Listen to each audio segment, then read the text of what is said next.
할렐루야. 8월 25일 화요일 새벽 기도회를 시작하도록 하겠습니다. 사도신경으로 우리의 신앙을 고백하시겠습니다. 나는 전능하신 아버지 하나님 천지의 창조주를 믿습니다. 나는 그의 유일하신 아들 우리 주 예수 그리스도를 믿습니다. 그는 성령으로 잉태되어 동정녀 마리아에게서 나시고 본디오 빌라도에게 고난을 받아 십자가에 못 박혀 죽으시고 장사된 지 사흘 만에 죽은 자 가운데서 다시 살아나셨으며 하늘에 오르시어 전능하신 아버지 하나님 우편에 앉아 계시다가 거기로부터 살아있는 자와 죽은 자를 심판하러 오십니다. 나는 성령을 믿으며 거룩한 공교회와 성도의 교제와 죄를 용서받는 것과 몸의 부활과 영생을 믿습니다. 아멘. 찬송가 456장 찬양하시겠습니다. 찬송가 456장입니다.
신약성경 로마서 14장 1절부터 12절까지 말씀입니다. 신약성경 로마서 14장 1절부터 12절까지 말씀입니다. 다 찾으신 줄 알고 저와 여러분들이 한 절씩 교독하도록 하겠습니다. 로마서 14장 1절부터 12절 말씀입니다. 믿음이 연약한 자를 너희가 받되 그 그의 의견을 비판하지 말라. 어떤 사람은 모든 것을 먹을 만한 믿음이 있고 믿음이 연약한 자는 채소만 먹느니라. 먹는 자는 먹지 않는 자를 없이 여기지 말고 먹지 않는 자는 먹는 자를 비판하지 말라. 이는 하나님이 그를 받으셨음이라. 남의 하인을 비판하는 너는 누구냐? 그가 서 있는 것이나 넘어지는 것이 자기 주인에게 있음에 그가 세움을 받으리니 이는 그를 세우시는 권능이 주께 있음이라. 어떤 사람은 이 날을 저 날보다 낮게 여기고 어떤 사람은 모든 날을 같게 여기나니 각각 자기 마음으로 확정할지니라. 나를 중히 여기는 자도 주를 위하여 중히 여기고 먹는 자도 주를 위하여 먹으니 이는 하나님께 감사하며 먹지 않는 자도 주를 위하여 먹지 아니하며 하나님께 감사하느니라. 우리 중에 누구든지 자기를 위하여 사는 자가 없고 자기를 위하여 죽는 자도 없도다. 우리가 살아도 주를 위하여 살고 죽어도 주를 위하여 죽나니 그러므로 사나 죽으나 우리가 주의 것이로다. 이를 위하여 그리스도께서 죽었다가 다시 살아나셨으니 곧 죽은 자와 산 자의 주가 되려 하심이라. 내가 어찌하여 내 형제를 비판하느냐? 어찌하여 내 형제를 업신 여기느냐? 우리가 다 하나님의 심판대 앞에 서리라. 기록되었으되 주께서 이르시되 내가 살았노니 모든 무릎이 내게 꿇을 것이요 모든 혀가 하나님께 자백하리라 하였느니라. 그러므로 우리 각 사람이 자기를 하나님께 직고하리라. 아멘. 할렐루야. 오늘도 새 날이 시작되었습니다. 연일 계속되는 폭염 속에서 또 바이러스 가운데 여러분 건강을 각별히 주의하시고 하나님께서 은혜와 평강으로 지켜주시고 함께하여 주실 줄을 믿습니다. 바울 사도는 신앙생활을 하는 데 있어서 본질과 비본질을 나누어서 비본질적인 것에 대해서는 부드럽게 온화하게 용납하는 태도를 취합니다. 그러나 본질적인 부분에 있어서 하나님의 복음을 훼손하는 것에 대해서는 아주 단호하게 자세를 취합니다. 오늘 본문에서는 특별히 이 비본질적인 것이죠. 음식과 날에 대해서 서로 어떤 음식은 먹어도 되냐, 먹지 말아야 되느냐, 어떤 날이 더 중요하냐, 이런 교회 안에 두 부류의 성도들의 논쟁이 있는데 바울 사도는 이것이 불필요하다라는 것입니다. 이것은 비본질적인 것이다. 바울 사도의 태도는 모든 것이 가하나 모든 것이 유익한 것이 아니요 모든 것이 가하나 모든 것이 덕이 되는 것이 아니다, 이런 태도죠. 그래서 내가 할 수 있는 자유가 있지만 이것이 공동체에 덕이 되고 다른 사람에게 유익이 된다면 나는 안 할 것이다. 반대로 내가 하기 싫어도 이것이 공동체에 덕이 되고 남에게 유익이 된다면 나는 기꺼이 할 것이다. 그래서 바울 사도는 유대인들에게는 유대인에게, 헬라인들에게는 헬라인처럼 행했는데 이것이 어떤 기준이 없고 우유부단해서가 아니라 남을 배려하고 공동체를 세우려 하기 때문에 그런 것입니다. 오늘 본문에서도 보면 이 두 부류의 사람들이 나옵니다. 로마 교회의 성도들의 구성을 우리가 이해할 필요가 있는데 로마 교회의 성도는 두 부류입니다. 첫째는 유대인 출신 그리스도인입니다. 유대인으로서 그들이 예수님을 영접하고 그리스도인들이 된 사람들입니다. Jewish Christian이죠. 그 다음에 이방인으로서 유대인이 아닌데 복음을 전해 듣고 예수를 믿고 그리스도인이 된 사람들입니다. Gentile Christian이라 그러죠. 그래서 이제는 복음 안에서 유대인과 이방인의 경계가 허물어지고 모두 교인이 되었습니다. 유대인 출신 그리스도인, 이방인 출신 그리스도인. 그런데 이제 어쨌든 한 성도요, 한 교인인 것이죠. 그런데 그들이 어떤 출신과 배경에 따라서 각자가 가진 어떤 선입견과 어떤 편견, 고정관념 같은 것들이 있습니다. 예를 들어서 2절에 보면 어떤 사람은 모든 것을 먹을 만한 믿음이 있고 믿음이 연약한 자는 채소만 먹느니라.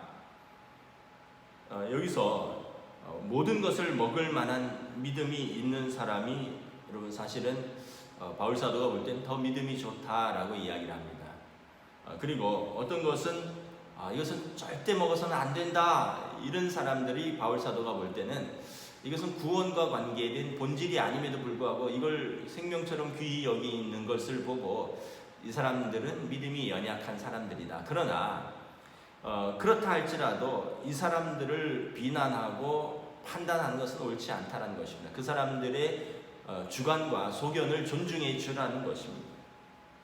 여러분, 그러면 믿음이 연약한 사람, 모두 어떤 것은 먹어서는 안 된다 하는 사람들, 그래서 2절에 보면 채소만 먹는 사람들은 누구이고 또 믿음이 강하여 모든 것을 먹을 수 있는 사람은 누구 있느냐라는 거죠. 유대인 출신 그리스도인들은 율법에 보면 레위기라든가 보면 정결법에 따른 음식이 있습니다. 그래서 어떤 동물은 부정하고 어떤 동물은 정하고, 그래서 먹는 고기가 있고 안 먹는 고기가 있습니다. 또한 고기도 피를 완전히 빼고 도살한 그런 고기, 그러니까 규정된 방식으로 도살한 짐승 외에는 어떻게 보면 피가 고기에 스며들면 먹지 않습니다. 왜냐하면 그것은 그들의 핏째 먹지 말라라는 율법에 저촉되는 것이기 때문에 그렇습니다. 그런데 여러분, 이방인 출신 그리스도인들은 그런 율법의 제한을 받지 않는 것이죠. 그래서 그 사람들은 고기를 가리지 않고 먹는 것입니다. 근데 유대인 출신 그리스도인들이 볼 때 저 사람들은 부정하다라는 겁니다. 어떻게 부정한 방식의 고기를, 또는 핏째 어떤 피가 스며들어 있는 고기를 저렇게 먹을 수 있느냐? 우리는 먹지 않겠다. 그래서 이 어떤 공동체 안에서 식사할 때 이런 것으로 우리는 먹지 않는다. 괜찮다, 먹어라. 아니다, 우리는 안 먹는다. 이건 부정하다. 그럼 먹는 우리가 부정하냐? 뭐 이러면서 논쟁들이 있자는 거죠. 그래서 바울 사도는 아예 이렇게 규정해 버립니다. 이렇게 가려서 못 먹는 사람들, 유대인 출신 그리스도인들이 믿음이 연약한 자들이다. 그러므로 너희가 그들을 받아라. 받으란 말은 원어로 프로스 람바노라 그러는데 용납하라라는 것입니다. 그 사람의 그냥 의견 자체를 용납하는 게 아니라 그 사람의 존재와 어떤 인격 자체를 용납하고 환대하라는 것입니다. 그 사람의 그런 취향을 가지고 뭘 저렇게 까다롭느냐, 뭐 저렇게 믿음이 없느냐 이렇게 하지 말고 그 사람 자체를 용납하고 환대하라는 것입니다. 그럴 수 있다는 거죠. 그래서 그 방식은 뭐냐 하면 1절에 보면 그의 의견을 비판하지 말아라.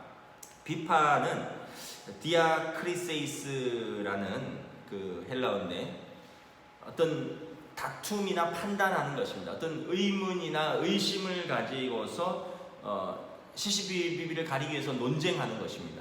바울 사도가 볼 때는 아니 먹는 게 뭐라고 그 사람을 의심하고 그 사람을 판단하고 그래서 공동체 안에서 괴로운 논쟁을 벌이느냐라는 것입니다. 그래서 다시 2절 3절로 돌아오면 어떤 사람은 자기 믿음의 분량이 이걸 먹어서는 안 된다라고 생각을 한다는 것입니다. 반대로 먹지 않는 자는 뭐 먹는 것이 그렇게 구원과 무슨 관계가 있느냐 하고 먹지 않는 자를 비판하는데 두 사람 다 하나님이 받으셨다는 것입니다. 그 음식을 먹는 사람이나 먹지 않는 사람이나 다 하나님이 받으신 사람들이다. 4절에 보면 남의 하인을 비판하는 너는 누구냐? 그러니까 하인은 주인이 있는 거죠. 하인을 판단하는 것은 주인입니다. 다른 주인이 너희 하인이 왜 그러냐, 너희 종이 왜 그러냐 이렇게 할 것이 아니라는 것입니다. 그에게는 주인이 있다는 것입니다. 마찬가지로 우리의 주인은 그리스도이십니다. 하나님 아버지이십니다. 하나님, 모두가 하나님 아버지의 자녀이고 모두가 하나님의 종으로 부름을 받았는데 우리가 같은 종으로서 우리가 어떤 사람을 판단한다는 것은 내가 그의 주인이다라는 것입니다. 그러므로 주께 그를 맡기라는 것입니다. 또 5절에 보면 이제는 날에 대한 비유를 합니다. 어떤 사람은 이 날을 저 날보다 낮게 여기고 어떤 사람은 모든 날을 같게 여기나니 각각 자기 마음으로 확정할지니라. 유대인들은 날이 굉장히 중요합니다. 뭐 일주일에 안식일이 있고요. 토요일마다 지키는. 그리고 이 1년의 시작을 나팔절, 1월 1일은 나팔절입니다. 1월 10일은 대속죄일입니다. 금식하는 절기입니다. 그리고 이제 지나가면서부터 뭐 우리가 잘 아는 유월절, 무교절, 또 오순절, 맥추절, 뭐 그 사이에 초실절도 있고, 그 다음에 초막절, 장막절, 그 다음에 이제 빛의 축제인 한우카도 있고, 뭐 여러 가지 날들이 있는데 이 사람들에게 이 날은 굉장히 의미가 있는 날입니다. 그래서 어떤 날은 죄를 무릅쓰고 금식하고요. 어떤 날은 일도 안 하고 일주일 동안 축제를 벌이고 예배하고 기뻐합니다. 그런데 이방인 출신 그리스도인들에게 이 날은 별 의미가 없는 날입니다. 여러분, 예를 들어서 우리의 광복절이 미국 사람에게 무슨 의미가 있겠습니까? 여러분, 미국의 독립기념일 7월 4일이 우리에게 무슨 의미가 있겠습니까? 여러분, 우리의 3.1절이 여러분 영국 사람들에게 무슨 의미가 있겠습니까? 마찬가지로 여러분, 유대인들의 그 명절이 유대인들에게는 굉장히 중요한 날이고, 종교적으로 또 어떤 구원의 날이고 독립의 날이고 어떤 추수를 기뻐하는 날인데, 이방인들에게는 그 날의 의미가 별로 중요하지 않은 거예요. 그래서 이방인들은 우리는 주일이면 충분하다라는 것입니다. 이방인들은, 초창기 그리스도인들은 안식일과 주일을 같이 지키다가 이후에 그리스도가 부활하신 이제 주일을 지키는 쪽으로 이제 굳어진 것으로 보이는데, 이방인들에게 뭐 이런 여러 가지 뭐 맥추절, 뭐 초실절, 초막절, 장막절 이런 것들이 뭐 유월절 별로 안 와닿는다는 거죠. 그래서 이런 날들을 지켜야 한다. 안 지켜도 된다. 이래서 어떤 사람들은 이런 것으로 또 갈등을 일으키고 또 업신여기니까 바울 사도는 그건 5절 하반절에 보면 각각 자기 마음으로 확정해라. 유대인들에게 이 날은 중요한 날이다. 인정해줘라. 용납하라. 받아들이라. 그리고 이방인들에게는 이 날은 별로 의미가 없다. 그렇게 강요하라고, 지키라고 강요하지 말라라는 것입니다. 그래서 6절, 7절에 보면, 8절 보면 제가 읽도록 하겠습니다. 나를 중히 여기는 자도 주를 위하여 중히 여기고 먹는 자도 주를 위하여 먹느니 이는 하나님께 감사하며. 여러분, 유대인들이 그 율법의 그 정결법에 따라서 부정한 음식과 정한 음식을 나누는 것은 하나님을 중히 여기기 때문에 그렇습니다. 그들의 명절인 여러 가지 절기를 지키는 것은 하나님께 감사함이고 하나님께 구원의 절기를 지키는 것입니다. 그러나 먹지 않는 자도, 이방인들도 그런 율법을 모르고 그런 날의 제한을 받지 않지만 그들도 주를 위하여 사는 사람들이고 그도 하나님께 감사하는 사람이다. 그래서 7절에 우리 중에 유대인 출신 그리스도인이나 이방인 출신 그리스도인이나 누구도 자기를 위하여 사는 자가 없다. 우리는 자기를 위하여 죽는 것도 아니다. 그래서 유명한 말씀이 8절에 나옵니다. 우리가 살아도 주를 위하여 살고 죽어도 주를 위하여 죽나니 그러므로 사나 죽으나 우리가 주의 것이로다. 이것이 바울 사도의 자세입니다. 우리 성도의 자세입니다. 먹어도 주를 위하여 먹고 살아도 주를 위하여 살고. 그러니까 이런 것들이, 이것은 본질적인 것이 아니기에, 이것은 뭐 복음을 훼손하고 구원을 얻는 뭐 이런 것이 아니기에, 만약에 믿음으로 얻는 구원이 아니라 율법을 일일이 지켜야지, 아까 나를 지켜야지만 구원을 얻는다 이러면 바울 사도가 단호하게 자세를 취했을 것입니다. 그러나 그들도 그리스도인으로서 믿음으로 구원을 얻지만, 그러나 유대인으로서 그들에게 할례는 중요하고 율법도 중요하고 날도 중요하고 먹는 것도 중요하기 때문에 그들의 전통과 그들의 법을 존중해 주라는 것입니다. 그리고 그러하지 못하는 이방인들도 이해하라는 것입니다. 그래서 바울 사도는 유대인 제자인 디모데에게는 넌 유대인이니까 유대인의 전통을 따라 할례를 행하라 라고 말했고, 이방인 헬라인 출신 제자이자 목회자인 디도에게는 너는 이방인이니까 할례가 중요하지 않다, 할례를 받을 필요가 없다라고 이야기를 했던 것입니다. 그래서 9절에 보면 이를 위하여 그리스도께서 죽었다가 다시 살아나셨으니 곧 죽은 자와 산 자의 주가 되셨다. 주님께서 우리를 위해서 죽었다가 다시 살아나셨는데 우리도 주를 위하여 죽고 사는 것이 마땅하지 않느냐라는 것입니다. 10절에 보면 내가 어찌하여 내 형제를 비판하느냐 어찌하여 내 형제를 업신여기느냐 우리가 다 하나님의 심판대 앞에 서리라. 여러분, 형제를 비판하고 형제를 판단하는 것은 우리 할 일이 아니라 하나님께서 마지막에 하실 것이라는 것입니다. 우리의 의로우신 재판장 앞에 우리는 마지막에 다 그의 심판대 앞에 설 것입니다. 그때는 우리가 모두 주님 앞에 무릎 꿇을 것이요 우리의 모든 혀가 하나님 앞에 우리의 모든 행위를 자백할 것입니다. 그러므로 우리가 어떤 성도를 내 취향으로 판단하는 것은 우리가 스스로 하나님 자리에 앉는 것과 똑같다는 것입니다.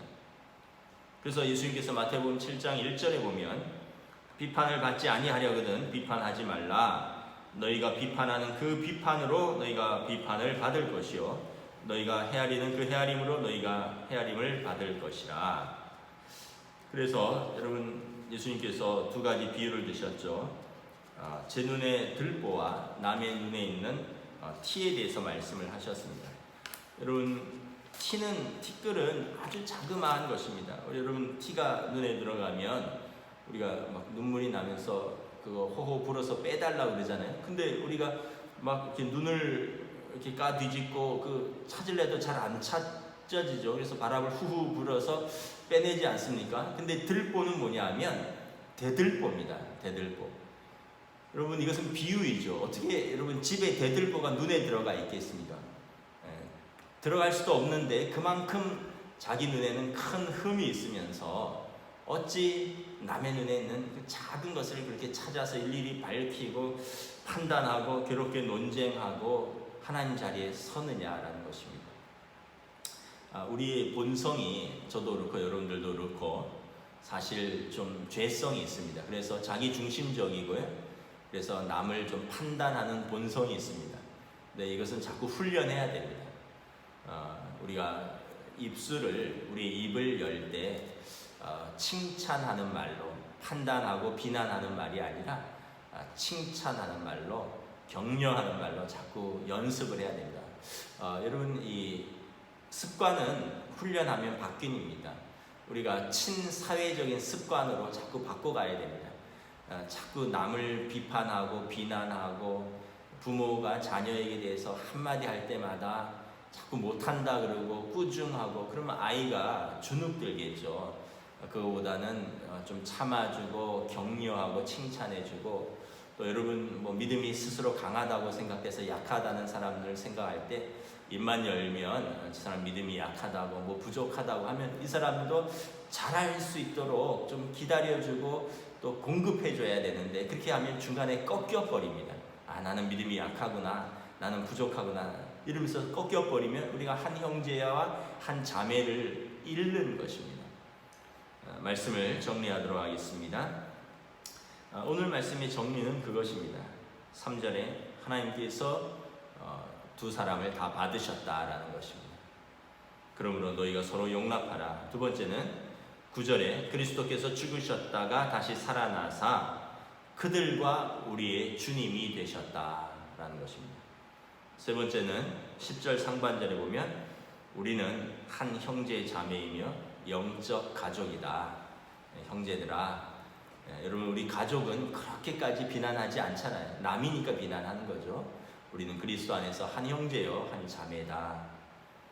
자기 자녀에게 하듯이 남도 좀 관대하게 봐주라는 것입니다. 마지막으로 우리 모두는 하나님의 심판대 앞에 설 것이다. 10절 하반절에. 그러므로 미리 우리가 스스로 하나님 되려 하지 말고 우리가 하나님 앞에 설 때 우리 입으로 하나님 앞에 우리의 잘못을 짓고 할 것입니다.